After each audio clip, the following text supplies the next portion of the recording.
Hey, this is Principal Bob, the Electric Principal, and I'm back today in another 25 IONIQ 5, only this one's a limited version, which makes it a lot easier for filming because we've got this big glass roof up here that I can let some light into the car because it's a dark interior, but more importantly, I can get a really good view of the screens today, which I didn't get a great view yesterday because of the limitations of an SEL.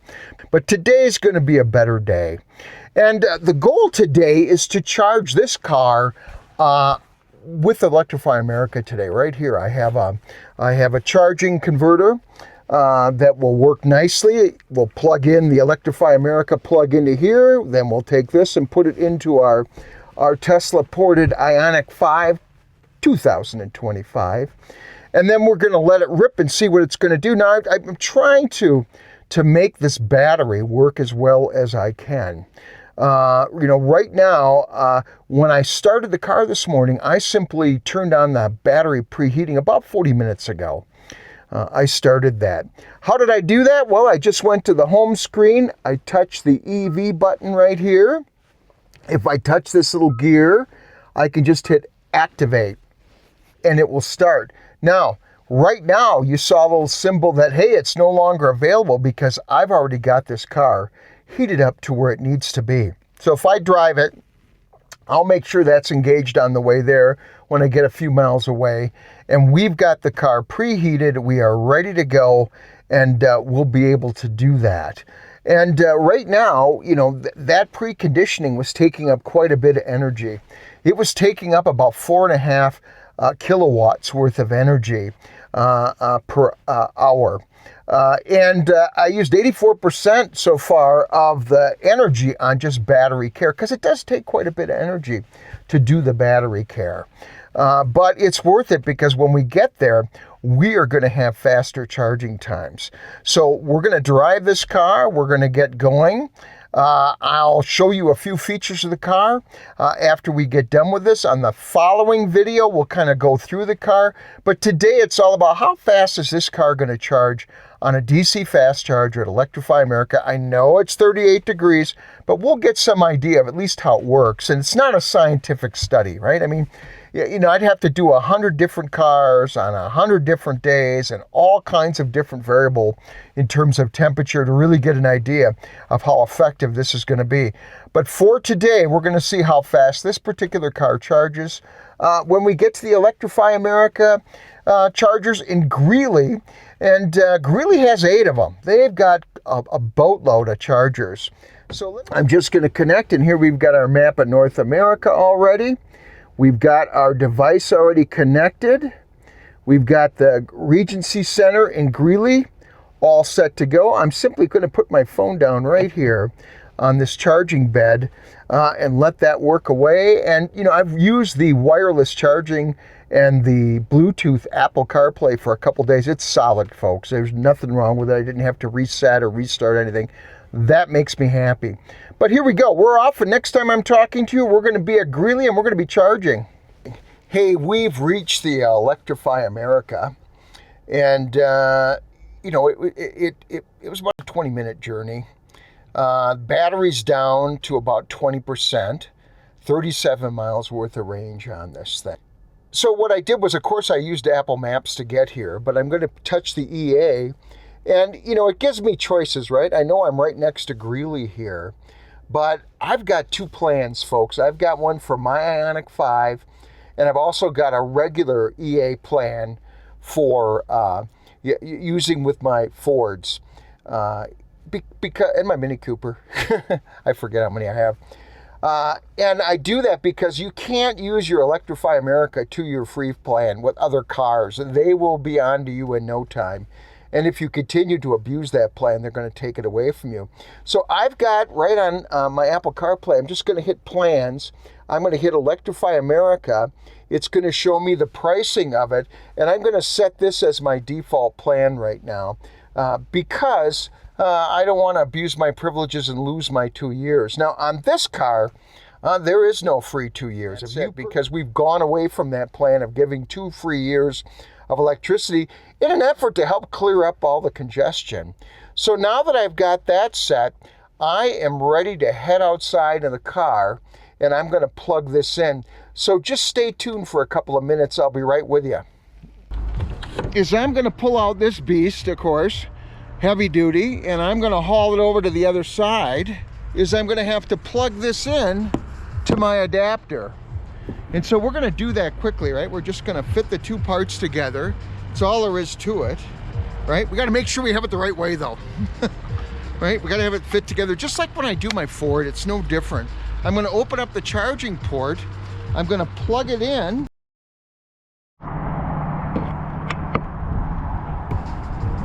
All right, and then what I'm going to do, as soon as I do that, it's starting to connect. I'm going to swipe.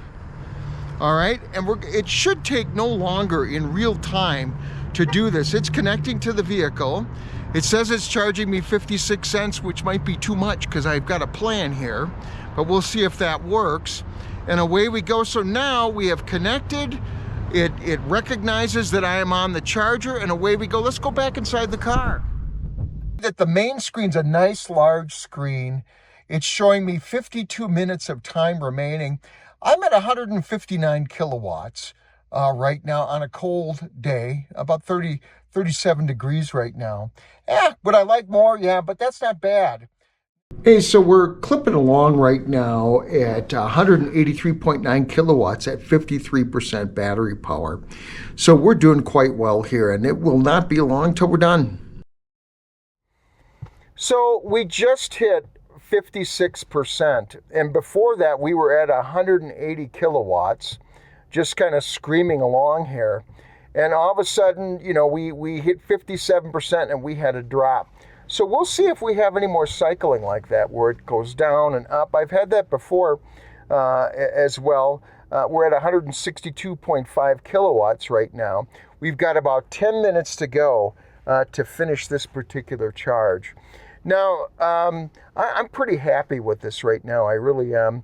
And, you know, I had a lot of people who were talking to me yesterday online and in comments to the video I did where I went to a NACS charger, a Tesla charger, and plugged it in. And a lot of people were not impressed by the fact that I was getting 120 kilowatts at top speed, maybe 123.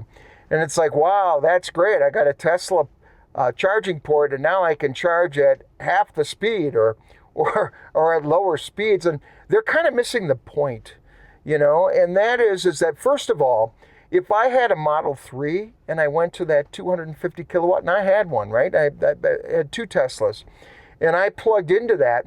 In the old days, I would have started at 220, but by 50%, I would not be charging at 163 kilowatts at 60% like I am here. There's just no way that would be happening. I would start to drop precipitously. So in a lot of ways, I know that using this car at a Tesla charger right now, even though we're only at about 123 kilowatts, I'm charging faster than I used to in my Tesla. So I'm happy with that. Here we are at 61%, and we're using a DC fast charger from Electrify America, and I'm at 163.9 kilowatts, so significantly faster.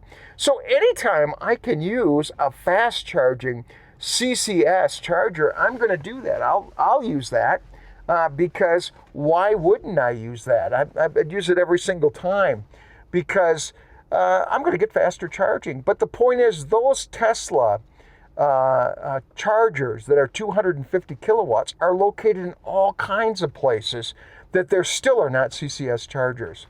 Many of them are in the boondocks. Now, I wouldn't call my old hometown, Manitowoc, Wisconsin, in the boondocks, but for a long time, the only game in town in Manitowoc, Wisconsin, was a Tesla supercharger. Well, now I could take this car and charge there. And in the same vein, I can drive to another area, find myself a good Electrify America that has an opening, and I am going to be charging at a better speed. So the point isn't that whether Tesla is better or whether CCS, besides that battle's over, folks, right? I mean, the Betamax versus VHS, the battle of streaming versus 8-track, those battles are all done. We're going with NACS chargers. Every single company, there isn't one that's going to hang out with a CCS charger and stick with that. It just ain't happening, folks. You're going to find that it's all about NACS chargers now. And so the way I look at it is it's opened up a whole world to me that I didn't have before. Now we're at 67%, and I've dropped down to 131 kilowatts. So we've got the brakes on right now, and it's starting to slow down a bit. But we'll see where we're at the end of this thing. In the future, I'll keep an eye on that when I use my old IONIQ 5 and this one, and we'll compare it. And I will do a race in the future where we take two IONIQ 5s, one that's older, one that's brand new. We'll come to these stations and we'll see how fast they charge and make it as scientific as we can, because we can't use the same charger, right, necessarily at the same time. But we'll make it as scientific as possible, and we'll see where we're at. It's 70%. Now we're at 131 kilowatts. And right now it's telling me I only have 5 minutes left to get there. And then we'll take a look at how fast we charged overall. We'll take a look at the cost, because I think I got ripped off. I don't think I got the discount rate, but we'll check and see what the final total is when Electrify America sends me the good news of how much I just spent. But overall, you can't complain about this charging. Well, you can complain, because people like to complain all the time. But I'm not going to complain about it. For me, this would work. And I know in the summertime, I'd be charging at way faster speeds than I am right now at 38 degrees. So we'll wait till this finishes up, and then we'll unplug and we'll head home. Now, I went ahead there and moved the charging level to 90%. It gave me 13 more minutes of charging time. And I'm not going to charge that far. I just want to see what happens after it reaches 80%. How far the charging level is going to drop here. So we'll check on that in just a moment. So you can see this thing is dropping. We're just closing in at 80% at 79, and we were above 100. Now, as we inch towards that mark, we are getting a little less charging speed, and that's to be expected. That's going to take place. You know what? Okay, 81%. We're down to 83 kilowatts. So it's beginning to drop now. 81 kilowatts. Let's just see how much further we go down the rabbit hole here. Okay, we're gonna park it here. We're at 82%. We're at 70 kilowatts, 71.4 right here on the screen. So I'm gonna park it right here, and what I'm gonna do is go out and we're gonna finish up with the filming for a minute. We'll close out this account. We'll pull out the charger. Away we go. I'm just simply going to back this up to 80%.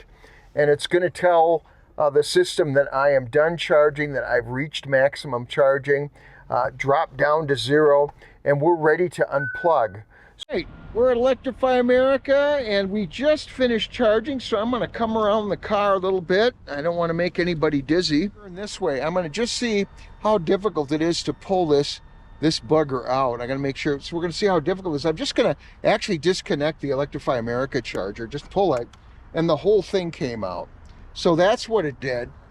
So if I push the release button, if I just push the release button here, it's going to let me pull this out. So really all you do is pull out the charger itself straight out, and when you're done, you push the release button and you can remove that. Either way would work. So I just finished up charging. I got the battery at 83%. It's telling me right now that I have a minimum range of 160 miles and a max of over 300. That's not happening unless it was ideal conditions. But you get kind of an idea of where you're at. We've got our after charging trip odometer on, and we're ready to roll. So once again, hey, thanks for joining me. I really appreciate you joining the channel. And we're going to see you next time when we start to do a dive into some of these menus to make you familiar with it. And I think what you're going to find is that this is an easier car to operate than the original 22 through 24 cars were, because I think the menus make more sense and they're simpler and they're less complex. So that's what we're going to do.